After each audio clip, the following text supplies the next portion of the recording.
Okay, good afternoon, everybody, and welcome to this webinar on navigating insolvencies and their associated cross-border legal challenges in the wake of COVID-19, jointly hosted by Tilley Gibbons in Bangkok and Clyde & Co Classis in Singapore. Before we begin, one small housekeeping point. As we have a large number of attendees today, our speakers will be answering questions at the end of the session, and you can submit those questions at any time by typing them into the comment box. You can access that comment box by clicking the speech bubble icon at the top right of your screen. Okay, with that out of the way, I'm very pleased to introduce today's speakers. Beginning in Bangkok, we'll be joined by John Frangos and Tawat Dan Saad. John Frangos is a partner and deputy director of Tilley Gibbons Resolution Group. Based in the firm's head office in Bangkok, he assists clients on complex disputes across Southeast Asia, including bankruptcy and restructuring litigation, regulatory and corporate investigations, white-collar crime and anti-corruption, aviation disputes, and a range of cross-border commercial litigation and arbitration. Tawat Dan Saad is a partner and senior litigator here at Tilley Gibbons Dispute Resolution Group, and is widely regarded as foreign investors' attorney of choice for legal conflicts that directly impact future business operations in Thailand. He's particularly renowned for insolvency, restructuring, and asset recovery work, and is the only lawyer in Thailand named to Who's Who Legal's list of the world's leading asset recovery lawyers. Together, John and Tawat have acted in some of Thailand's largest restructuring cases, and that includes representing a major block of international creditors in the current restructuring of Thai Airways. Moving to Singapore, we're joined by Prakash Pillai and Junxiang Ko. Prakash leads the insolvency and restructuring and commercial litigation practices at Clyde & Co Classis in Singapore. Prakash's experience includes top-tier insolvency, related contentious work, and litigation across multiple sectors. He's advised and acted for liquidators, companies, trading houses, and insolvency professionals in complex local and cross-border insolvencies, focusing mainly on the contentious aspects, including trade and commodities disputes, financial investigations into suspected fraud, tracing and recovery of assets, and claims against directors of insolvent companies and third parties. Jun Xiang is a legal director at Classis LLC in Singapore, and he practices in the fields of insolvency and commercial dispute resolution. He's engaged in both Singapore litigation as well as international arbitration, and he has particular experience in shareholder disputes, corporate fraud investigations, and corporate insolvencies and restructuring. Quite a formidable team, I'm sure you'll all agree. And it's my great pleasure now to hand over to them, beginning with John Frangos here in Bangkok. John, all yours. Thank you very much, Zach, and thank you all for joining this afternoon. As I'm sure many of you know, COVID-19 has really had a terrible impact on the economies of Southeast Asia, including Thailand and Singapore. Both countries rely very heavily on international trade and exports, and are travel hubs in this region. But as debts mount and revenue dries up, it's just an unfortunate reality that many companies are facing insolvency. So what does this mean for counterparties, and what does this mean for creditors of those companies that are doing business with companies in Thailand and Singapore? What rights do those counterparties have in terms of the local bankruptcy regimes of Thailand and Singapore? And this is really what we'll be discussing today. Just to give you a quick overview of the structure of the talk this afternoon, both Kun Tawat and I will speak first about Thailand. We'll provide a brief overview of Thailand's current economic situation and highlight the increased insolvency risks. We will then discuss Thailand's bankruptcy law, and we'll do it in a form of a Q&A where I will ask questions to Tawat on Thai bankruptcy law. And then following that, we'll turn it over to our colleagues, Clyde & Co in Singapore, who will discuss the insolvency regime there. And then finally, we'll have a Q&A session with the audience members. The next slide, please. Okay, so Thailand has, in large part, I would say, defeated COVID-19 within the borders. It's been a public health success story. Cases are extremely low, and most instances of transmission are within quarantine. The borders are closed, and foreign travelers who arrive in Thailand are required to quarantine for a 14-day period. And those foreign travelers are limited to certain categories of people. But with that success, Thailand's economy has suffered greatly.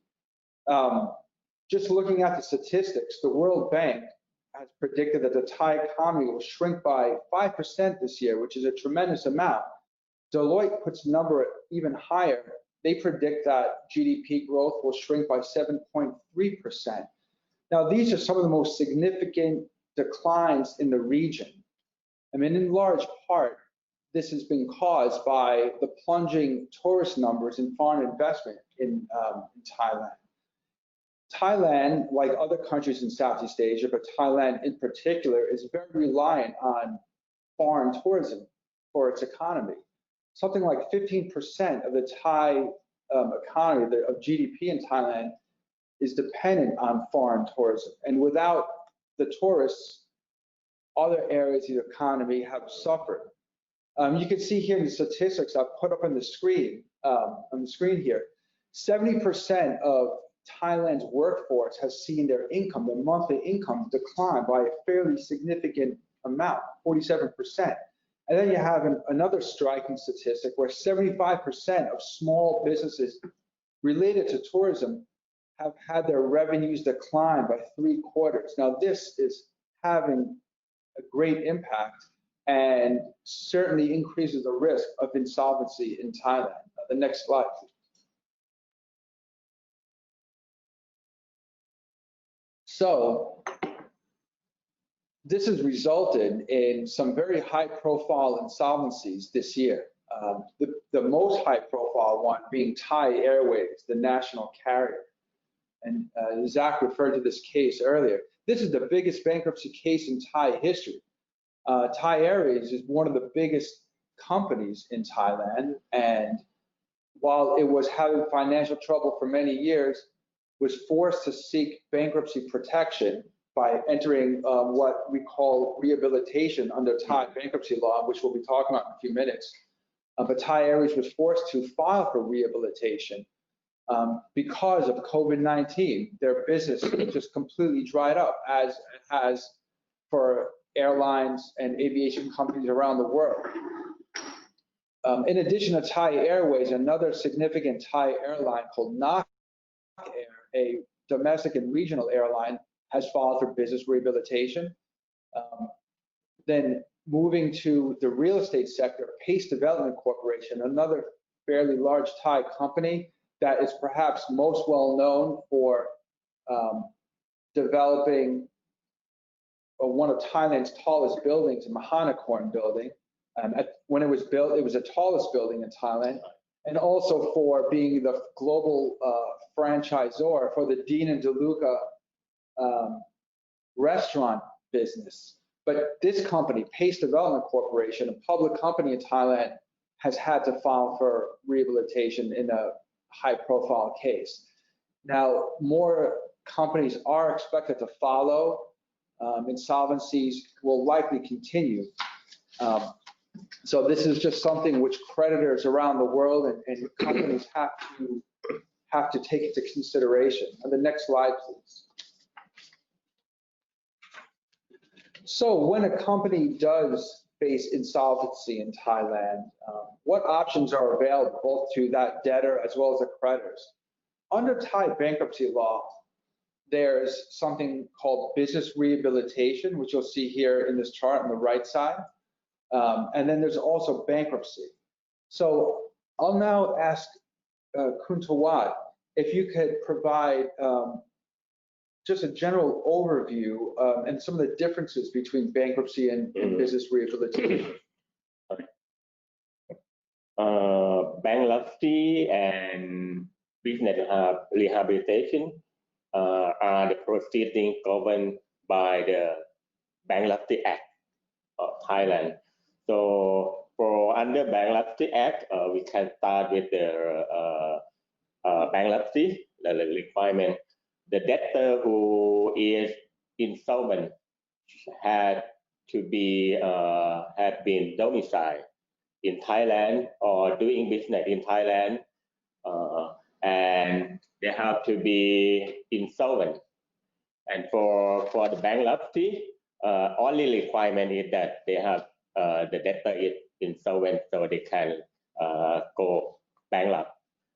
But under the business rehabilitation, in additional to the insolvency, the debtor or the creditor shall prove that there is a reasonable cost for business rehabilitation, then they can make the request to the Thai bankruptcy court. That is the fundamental requirement. Sure. Yeah. And I would also add this. So in bankruptcy, the usual end state is a winding down of the company. The creditors will force a company into bankruptcy, where the bankrupt company, the liquidated company, sells off its assets to pay its debts. In business rehabilitation, which is a rough equivalent of what a Chapter 11 bankruptcy would be in the United States, where a company plans to continue but is seeking protection from the bankruptcy court in order for that company to reorganize. And this is what Thai Airways has done, and Nok Air, some of those companies I mentioned before. They're looking to continue, but under the protection of the bankruptcy court. Could we have the next slide, please? Okay, we're going to start off with business rehabilitation first. So Kuntawa, can you provide an overview of the procedure, the proceedings in a business rehabilitation case? Okay, for the business rehabilitation, the one who is entitled to file a petition to the court is creditor and or debtor, or both creditor and creditor can jointly submit the same petition to the court requesting for the business rehabilitation. And in the petition, they have to state clearly that the debtor is insolvent. And second is that the debtor has a reasonable cost for rehabilitation. And then the last requirement is that they have to prove that the petitioner submit the request to the court in good faith. That is the three requirements under the Bankruptcy Act.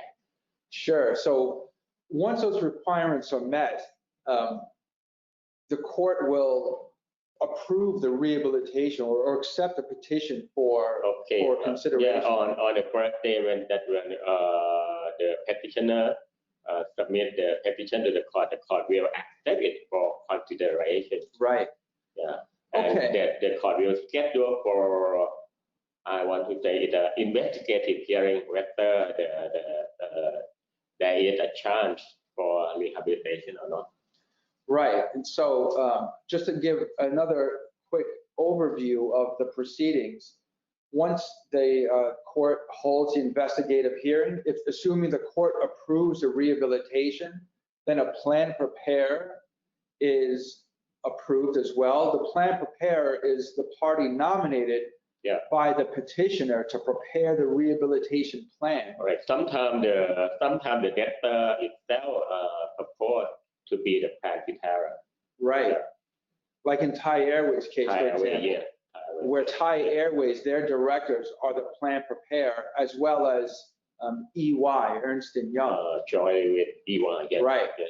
So the plan, the rehabilitation plan is prepared, then it goes to the creditors for a vote, the creditors approve, then it goes to the court for approval, and assuming that the court approves the plan, then the debtor company proceeds under the rehabilitation plan. Not only the court, but we can say the creditor meeting. Right. The creditor shall also agree with the plan. Sure. Yeah. Okay, next slide, please.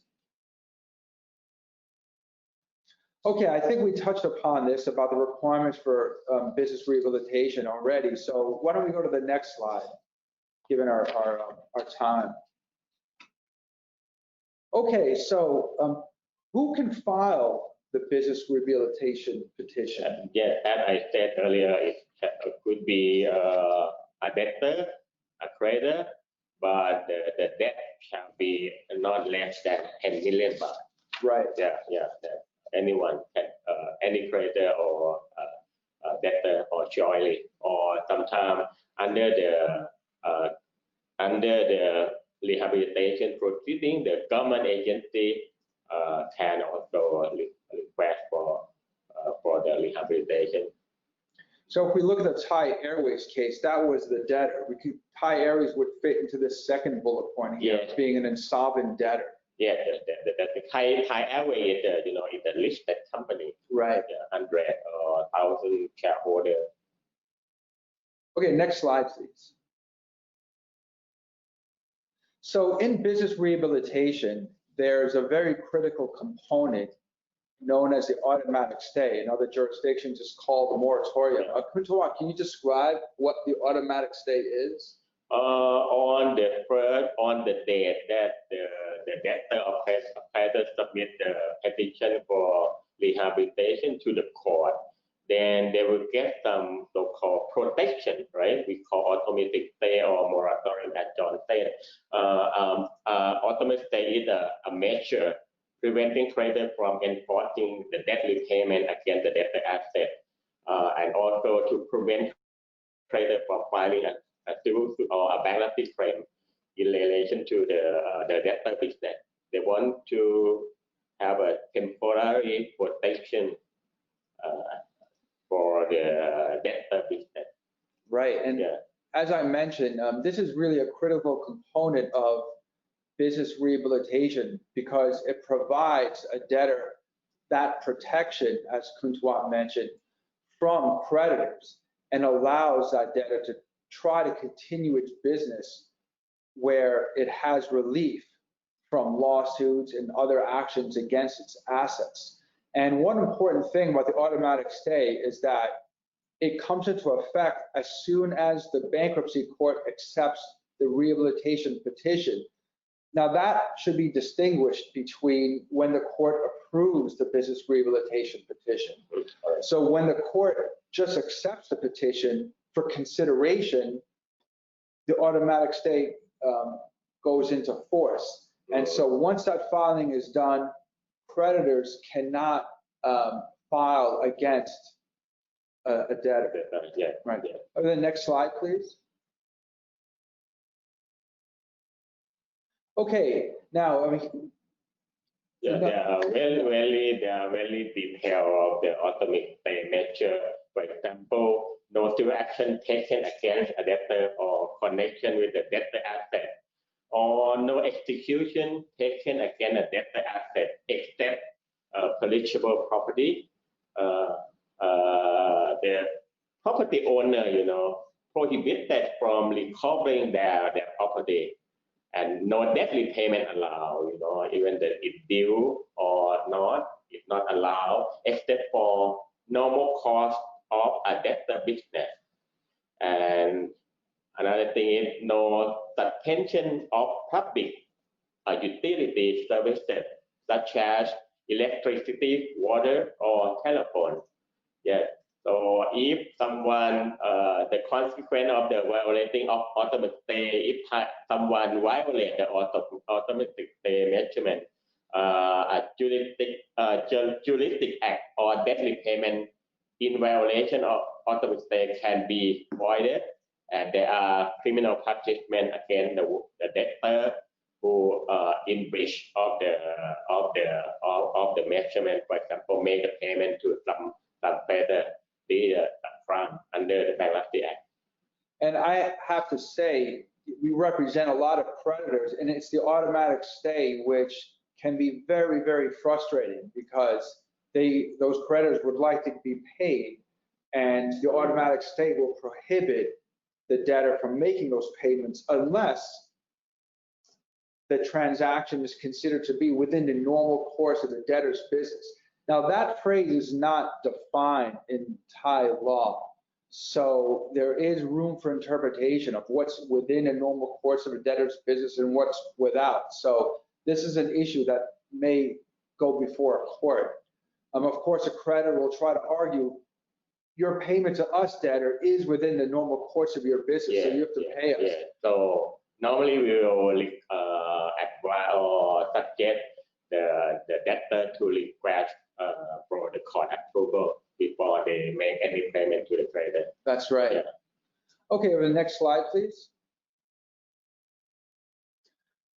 So let's go to foreign creditors. Okay. When we consider business rehabilitation, how are foreign creditors impacted?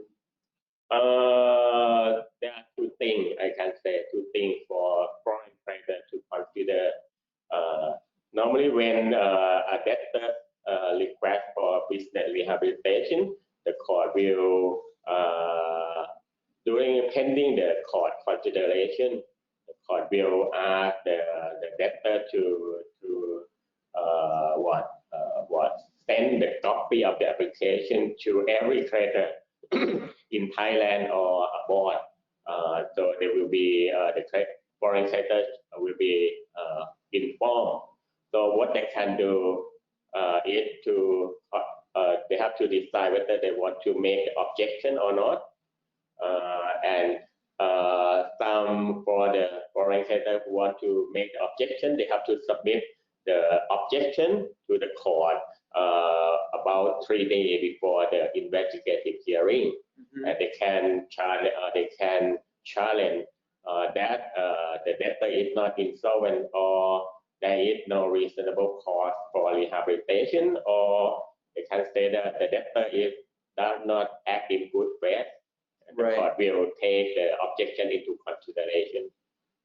So foreign creditors have the same rights as Thai creditors in business rehabilitation? Yes, under the business rehabilitation, we can say that they have the same right. Right. And during the court consideration, but after the court issue the order of rehabilitation, what they have to do is to submit the application for debt repayment within the specific time.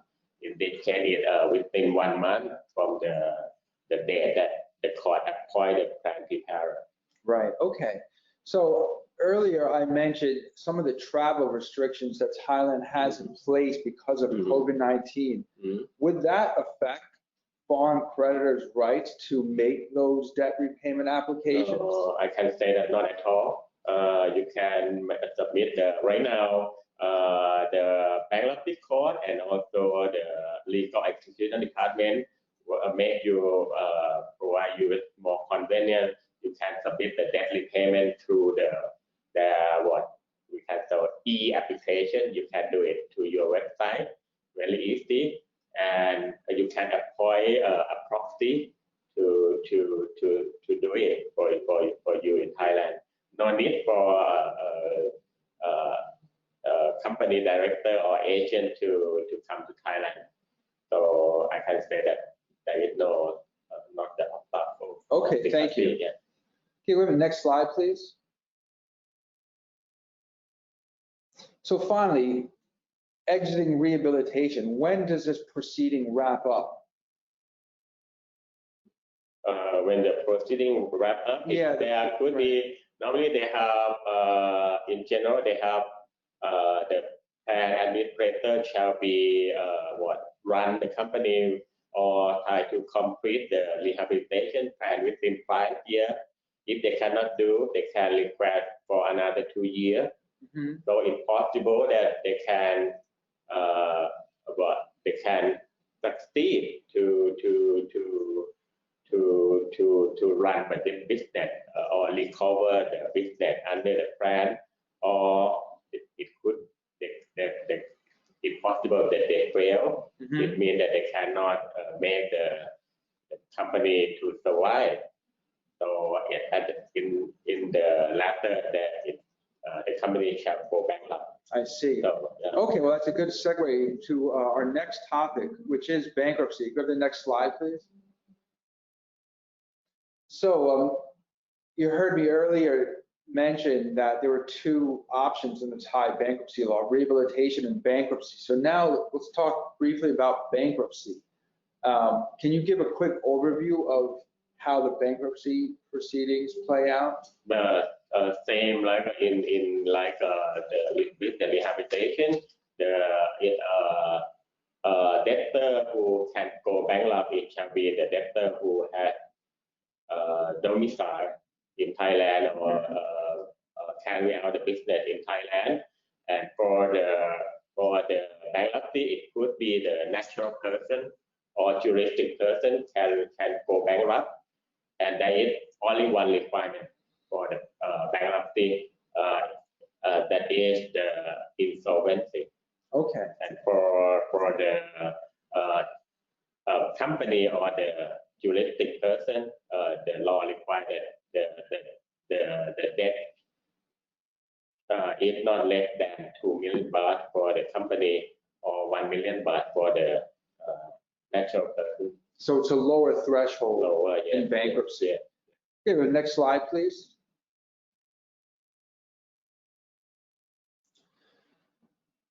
So yeah, we just mentioned some of these requirements here, and I think one of the critical differences between bankruptcy and rehabilitation is that in bankruptcy, an individual can be considered bankrupt, whereas only a company can rehabilitate. Correct. That would make sense, yeah. Okay. But there's some assumption that you are insolvent, but you can prove otherwise. Right. So we just touched on some of these points. So just given the time, let's go to the next slide, please. Okay, can you please, Kuntawat, discuss who can file a bankruptcy petition? Who's eligible under the law? Generally, it's a creditor, or it could be a sexual creditor or unsexual creditor. Sexual creditor means that the creditor who has right over the debtor property, not the personal guarantee. It's just the property guarantee, not the personal guarantee, like a mortgage, pledge, or right of retention. Yeah, that is. In general, I can say the creditor. But there are some exceptions that the debtor can request for the bankruptcy in case of the liquidation. Right. If the liquidator, company liquidator can prove that the company asset is less than the company liability, then they can wind up the company through the bankruptcy proceeding. Okay. Go to the next slide, please.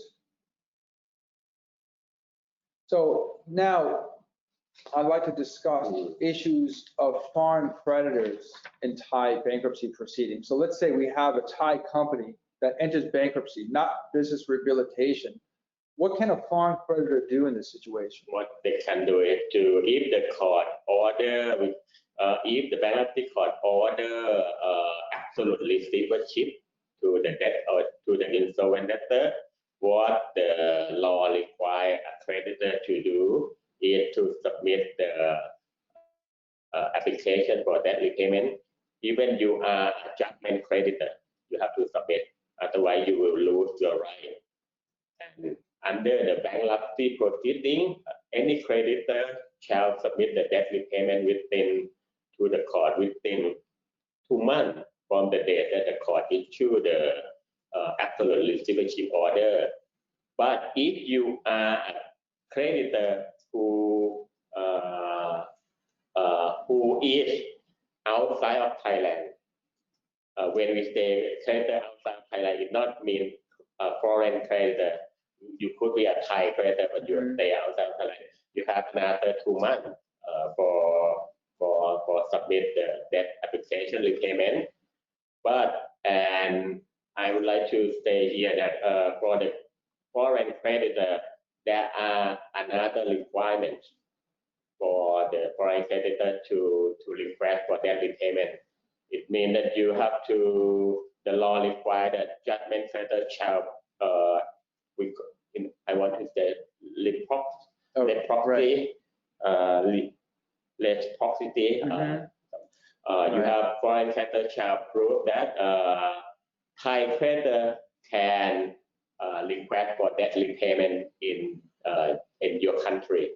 And the second requirement is that you have to declare to the court that you have any debtor property in your custody or not.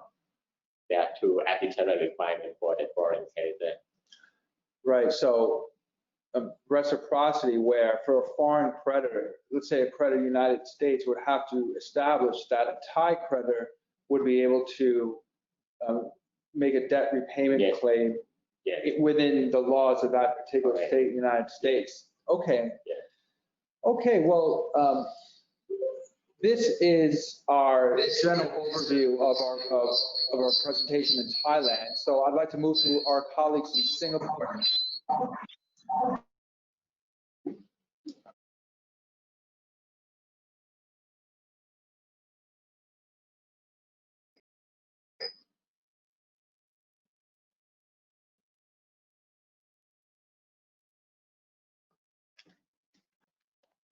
Yeah, hello, good afternoon.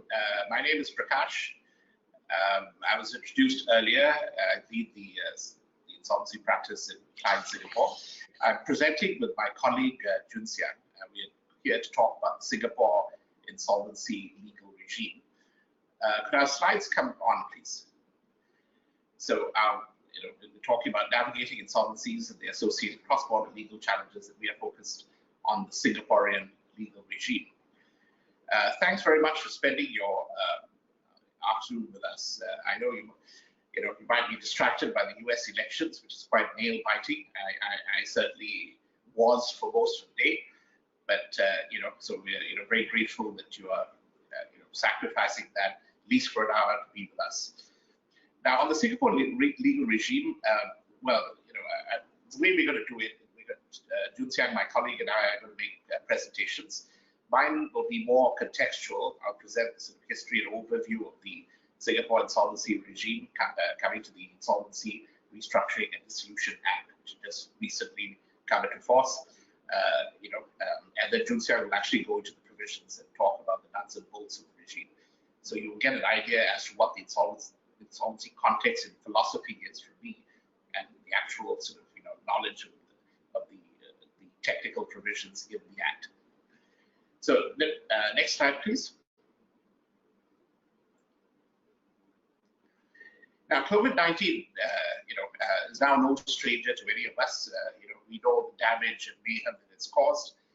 In Singapore, we've not been spared. In many ways, we're probably more affected than anybody else, being such a vulnerable and small economy. Just in the second quarter of the year, our economy contracted by 13.2% year-on-year, and on the basis of annualized quarter-on-quarter, seasonally adjusted, the economy shrank by 42.9 in April to June. And that's unheard of, unprecedented for a sort of star economy like Singapore that's experiencing years of growth. The insolvencies, there have been a few big ones, mainly in the quality space. Hin Leong, Zenrock, Agritrade. These were, quite very, very topical, huge insolvencies. Some relating to issues of fraud as well, and very recently, the darling of the Singapore retail sector, Robinsons, has been in business for 162 years. It just recently folded in Singapore. Most of us, like me, have memories, including childhood memories of time spent with mother shopping in Robinsons. So it's really, telling of the sort of destruction that this COVID-19 has caused in our economy. But the bad news is that I don't think the impact has been fully felt yet. Partly because it's been blunted by Temporary Measures Act that we introduced. The government did that in order to prevent widespread bankruptcies in the short term. It did that in two ways. One was to effect a temporary freeze on proceedings and enforcement of certain categories of contracts, like construction contracts, performance bonds, secured loans to SMEs, hospitality and events-related contractors, etc. The other thing it did was to, lengthen the time for the statutory demand that raises the presumption of insolvency from 21 days to a whopping 6 months. So if you file and serve a statutory demand in June, it's only in December can you seek to then use that statutory demand as the basis to wind up a company. So that thwarted or mitigated the effect of the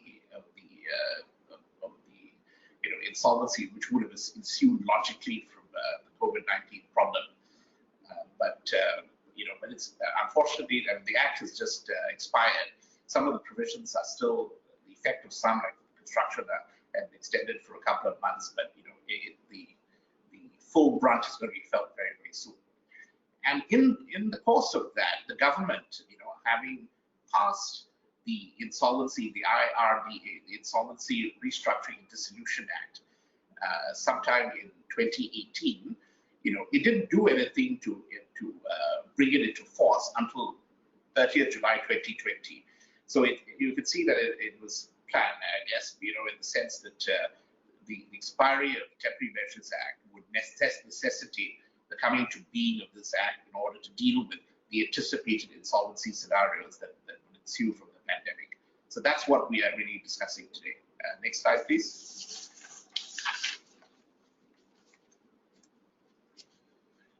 Now, so again, for me, it's more about my part of things, mainly about context. And so the historical context is important. How did we get to the current act? Our insolvency regime is divided into two. You saw that, in the presentation by our Thai colleagues as well. So, insolvency rules, I would say, around the world are broadly similar, although of course you have to pay attention to some of the nuances and wrinkles and specific, requirements of each regime. So it's divided into the personal side and the corporate insolvency side. The personal side came under our Bankruptcy Act, but some of the provisions of the Bankruptcy Act also applied confusingly to corporate insolvency in the past. Our corporate insolvency being a subset of our Companies Act, which was in its original form, and even to some extent today, is modeled on the UK Companies Act, and therefore, many of the principles come from English law and so on. And in the past, there were only two methods of, two tools that you could use in dealing with insolvency. One was liquidation, where you simply wind up the company, liquidate and distribute the assets. And the other is a scheme of arrangement, a statutory contract binding creditors, as a method of restructuring. Binding creditors after receiving, like 75% approval by creditors. And that, it was the only two things you could do. But then in 1987, we had a very infamous incident with the collapse of Pan Electric Group, a company that owed creditors about $500 million. It was owed to 35 banks and financial institutions. There was also unfulfilled forward contracts.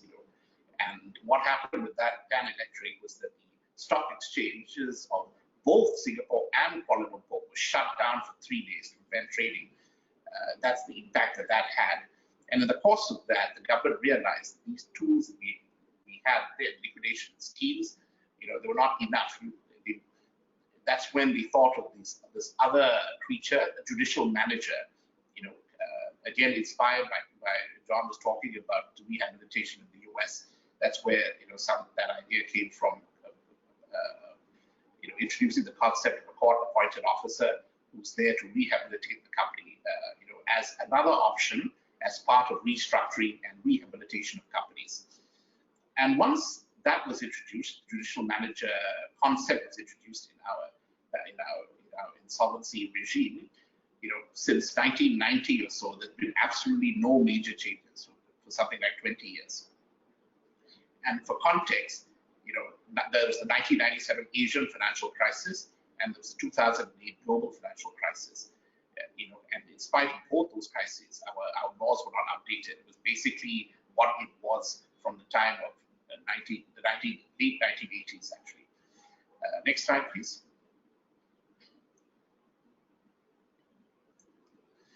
So, because it was, looking a little old and creaky and not up to date, it was something that needed to change.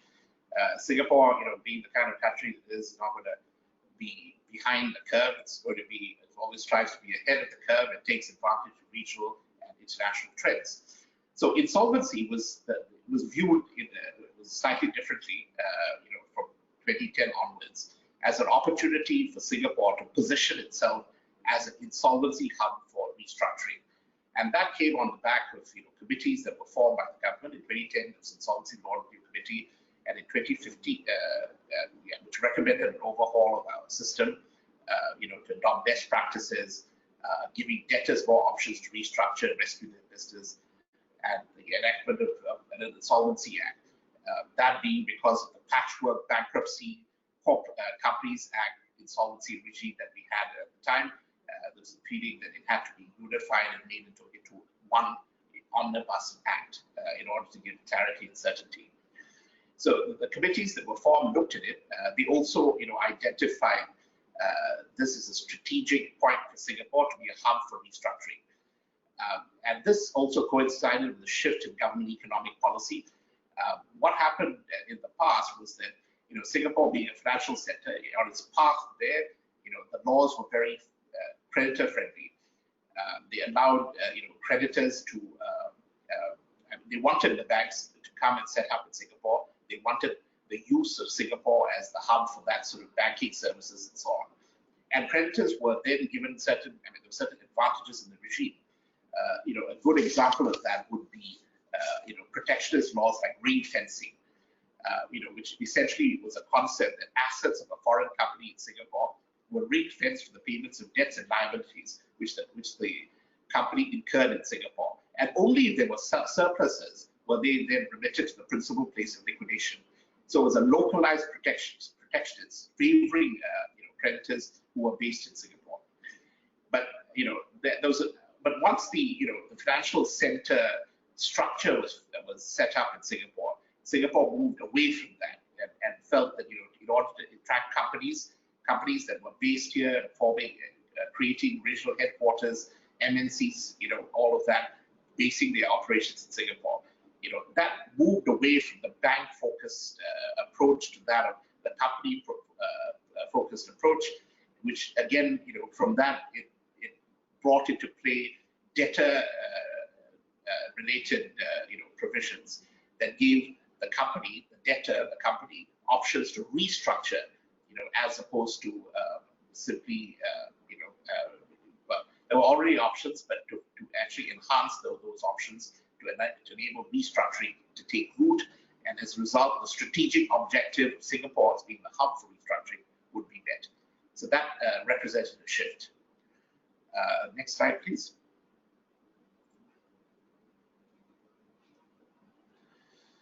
And with that came a three-phased overhaul of the Singapore insolvency system, starting with the 2015 amendments to the Bankruptcy Act, which essentially, that's more in terms of personal bankruptcy.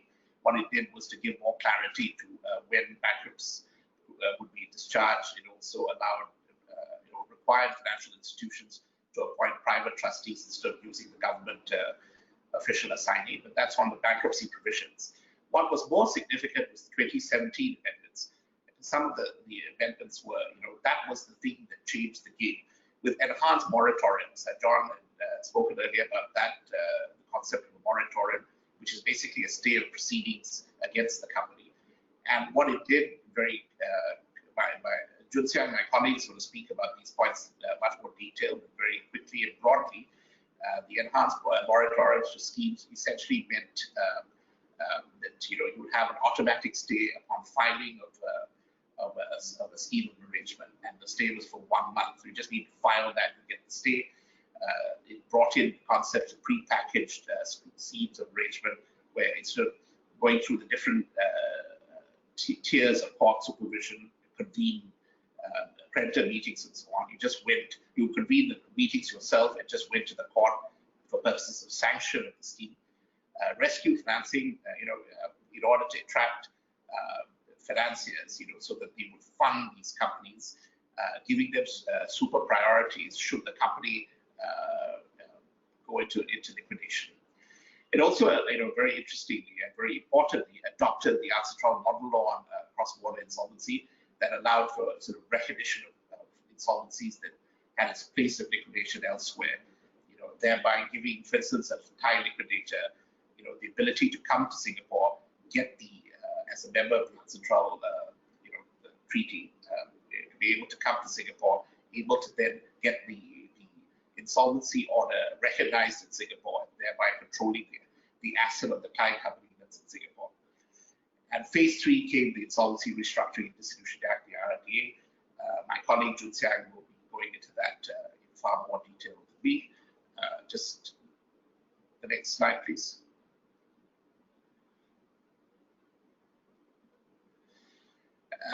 But very broadly, it was passed in 2018, came into effect 30 July.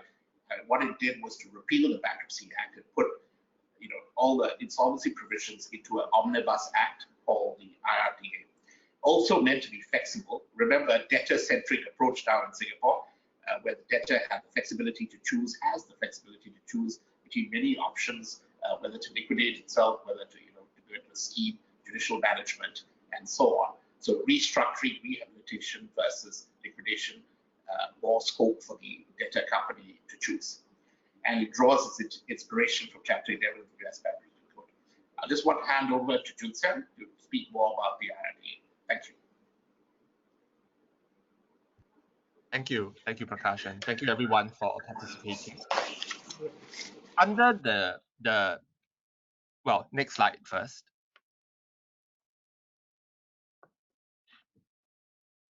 Yeah. So under the IRDA, there are three main forms of restructuring or insolvency processes in Singapore, and I like to say that they come in a scale. So on one hand, we have the pure rehabilitation process, debtor in possession, where the company remains in charge of its future, and that's the scheme. In between sits judicial management, which Prakash had introduced earlier. So that's where an officer of the court is actually appointed to oversee the restructuring of the company. And on the other end of the scale is liquidation. So a bit like bankruptcy under the what our Thai colleagues had gone through earlier.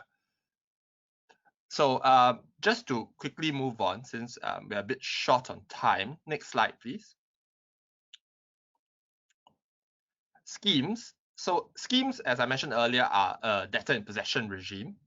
What this means is that the company's existing management remains in charge of the company's fate. So the scheme of arrangement regime was significantly enhanced in 2017 to better resemble the US Chapter 11 regime. So Chapter 11, everybody knows, it's also a debtor in possession regime. It has very, very powerful worldwide moratoriums or stay on proceedings that attach to a Chapter 11. And what Singapore did in 2017 was to update its scheme regime to have such moratoriums also apply if a company were to try and undergo a scheme in Singapore. One of the big things, and Prakash alluded to this earlier, is that the moratoriums will apply upon application. So you don't even need to go to court. You just have to file the application and you get a 1-month moratorium against all proceedings. Of course, that can be extended once it's actually heard, but the fact that you get automatic stay just by virtue of filing the application was extremely important and very, very useful towards restructuring. The moratoriums were also enhanced to allow have cross-border effect. The court could order that it applies to proceedings overseas as well, and also to apply to group companies, subsidiary companies. So the base or the basis upon which you can get a moratorium was significantly expanded. Apart from that, I mean, there were a lot of innovations as well to the scheme regime. So what the scheme is that it's a statutory contract. It's a proposal by the company to its creditors saying, look, let's restructure. I'll give you a haircut on your debts. If you give me time, I will pay you maybe 30%, 40% on your claims. But the alternative is if you wind me up today, you get 0 cents to the dollar or 1 cent to the dollar. So that's your choice. That's the proposal made by the company to its creditors. How it works then is that the creditors vote on whether or not they want to approve the scheme. And a unique feature of the scheme process is that it can cram down, or there's a cram down process, and on the minority, on the dissenting minority. So if you get the majority, statutory majority, it binds even people who don't agree to the scheme. So that's a unique feature of the scheme process. And because it has this binding cram down effect, you need court supervision. So the court needs to sanction the terms of the scheme. But although there's court supervision and court sanction, as I said, it's a debtor in possession regime. Ultimately, it's the company that runs its own affairs. There's no third party that's put in place. So just quickly moving on to the next slide.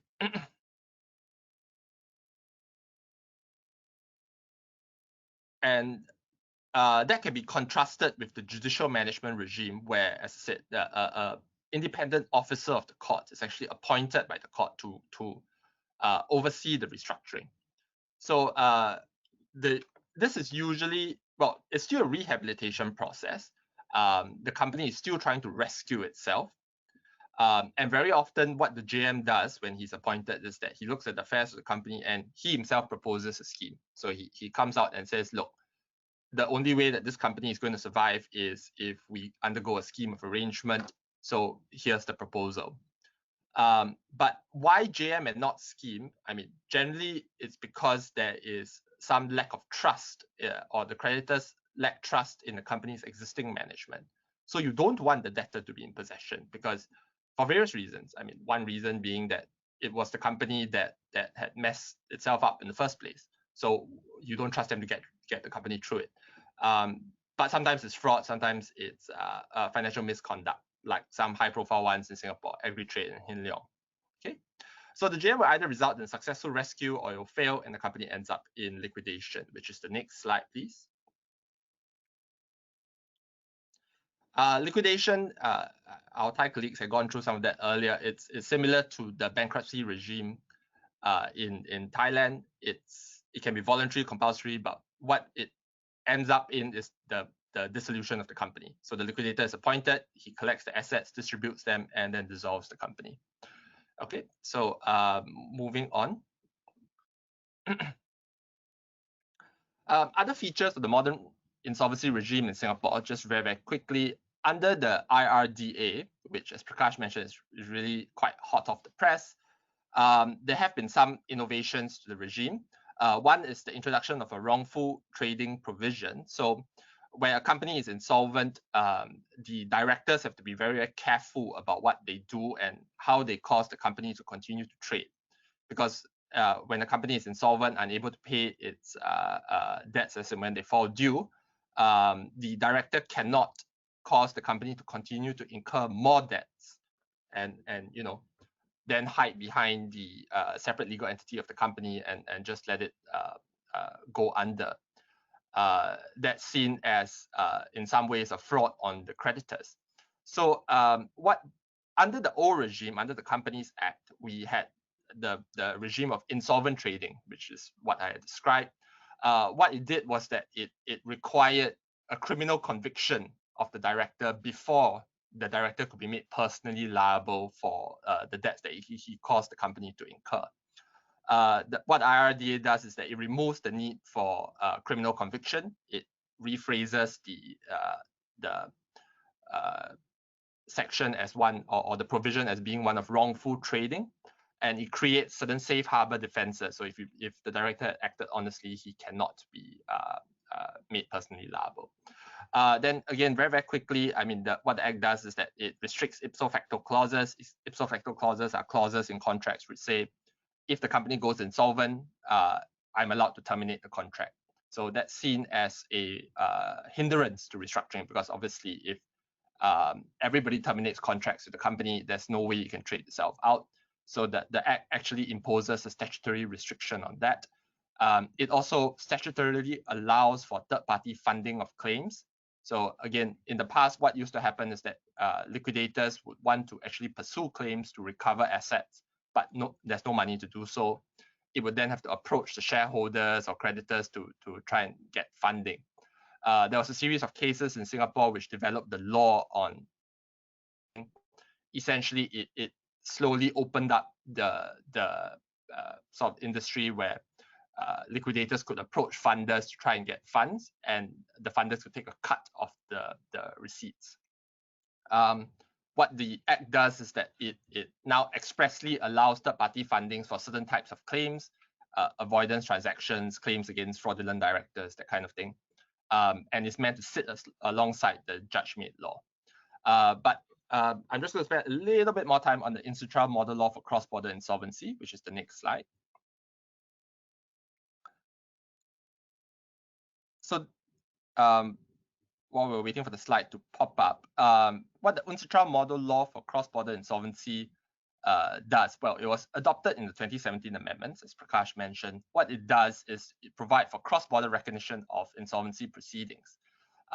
So how it works is that if there's a foreign liquidator, he can come to Singapore, get that liquidation, that foreign liquidation recognized, and then he can enjoy certain protections that a Singapore-based liquidator would. Before the UNCITRAL model law on cross-border insolvency was adopted in Singapore, this was an extremely ad hoc type of process. So we've been involved in liquidations where we had a BVI liquidator to come here, apply for special dispensation from the Minister for Law to get a license to practice, and then he could be made a liquidator. And even then, he needed to partner up with a Singapore-based liquidator from one of the accountancy firms. So it's extremely ad hoc. There were also applications to the Singapore court for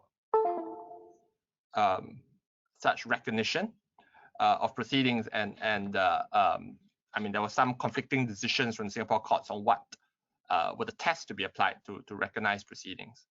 The model law is not based on reciprocity. So now that it's in play and Singapore has enacted the model law, it doesn't matter that the foreign liquidator is from a non-model law jurisdiction. He can come to Singapore, he can apply under the model law, and so Thailand is not a signatory, for example, but under the model law, a Thai liquidation could be recognized in Singapore. There's certain concepts under the model law which are quite involved, COMI and all that kind of thing, which require a whole seminar on its own to explain the concept of COMI. But in principle, a Thai liquidator could come to Singapore and get recognized. So just next slide. Yeah, so again, this is what other ways that a foreign company can sort of access the Singapore insolvency regime. I mean, apart from going under the model law, if the foreign company has a substantial connection to Singapore, which are one of the factors listed in the slides, COMI, carrying on business, assets in Singapore, or quite interestingly, as long as the company has chosen Singapore law as the governing law for one of its contracts or a dispute arising out of a loan, that's sufficient to show substantial connection to Singapore. So it's not a very high threshold to show substantial connection. And if you can actually access, you can actually get the foreign company wound up in Singapore. So you'll actually be a Singapore-seated liquidation of a foreign company, which is quite interesting. Okay, and with that, I'm going to hand over back to, I think, John and Prakash, or everybody's going to pop back on to maybe take questions in the last few minutes.